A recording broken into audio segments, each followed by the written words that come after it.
நாம் கூட சும்மா போய் மாட்டிருக்கோம். ஆனால் இந்த இயற்கை மட்டும் நம்மளை விடவே இல்லைங்க. இங்கே பாருங்கள் 2 சீத்தாப்பழம் இருக்குது. வாங்க நம்ம சப்ஜா விதையெல்லாம் பார்க்கல. இங்கே பாருங்கள், இதுதான் நான் இந்த சப்ஜா விதை ஜூஸில் போடுற விதைங்க. தான் இங்கே வாங்க கொய்யாக்கா காமிக்கிறேன்.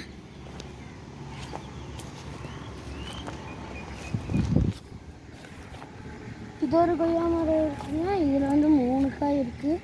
அங்கே இன்னொரு மரம் இருக்குது. அங்கே ஒரு காய் இருக்குது. இங்கேருந்து பார்த்தா தெரியாது. நான் அந்த மரத்தையே காமிக்கிறேன். இதுதாங்க நம்ம இன்னொரு கொய்யா மரம். இதுலேயும் காய் இருக்குங்க.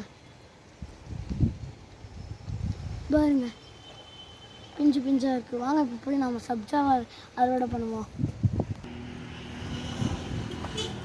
எவ்வளோ கையில்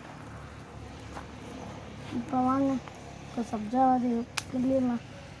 இங்கே வாங்க, இதெல்லாம் தான் சப்ஜா விதை. இதுக்குள்ளே தான் இந்த நல்லா தேய்ச்சி எடுக்கணும். இது சைடு வாங்க, ஏன் செருப்பு எடுத்து கட் பண்ணிடலாம். எல்லாத்தையும் நல்லா மேலே ஃபுல்லாக இப்படி காஞ்சிருந்தா தான் கட் பண்ணணும். சப்ஜா விதையை இந்த மாதிரி இருக்கிறதெல்லாம் கட் பண்ணலாம்.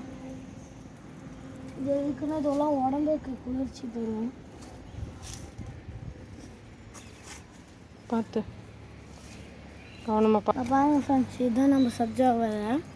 சீத்தாப்பழம் இன்றைக்கி இவ்வளோ தான் ஃப்ரெண்ட்ஸ் கிடச்சிருக்கு. இவ்வளோ கிடச்சிருக்கு. அடுத்த டைம் கொய்யாக்காய் அறுவடையெல்லாம் பண்ணும்போது காமிக்கிறேன். இன்னொரு ஆரஞ்சு செடி காமிக்கிறேங்க. வாங்க ஃப்ரெண்ட்ஸ், இதுதான் ஃப்ரெண்ட்ஸ் ஆரஞ்சு செடி. இது ஸ்மால் லெமன் மாதிரி இருக்கும். இது ஆரஞ்சு. இது ஜூஸுக்கு நல்லா இருக்கும்.